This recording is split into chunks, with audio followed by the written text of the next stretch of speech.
So on a night where I just want something quick and simple, I don't necessarily want to make anything from scratch. Whole Foods always comes through. I was able to get a vegan and gluten-free pizza crust, as well as some vegan and gluten-free cauliflower wings.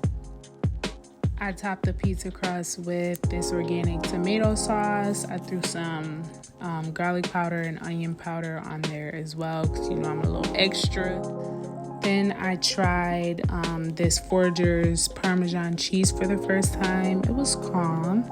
I threw this on there, some mushroom, and then when the pizza was done cooking, I threw the greens on there. I didn't want them to like completely die in the oven. So the WHOLLY veggie wings, I give it a 7 out of 10. It was really lacking flavor, but as far as texture, it was really, really calm. Like, I feel like they just need a little bit more seasoning to the batter. I ended up watching Slumdog Millionaire for the first time, and it was a cute movie. I really enjoyed it, and I enjoyed like the message. So yeah, this was my vegan and gluten-free pizza night. If you like this video, please subscribe, and I'll see y'all later.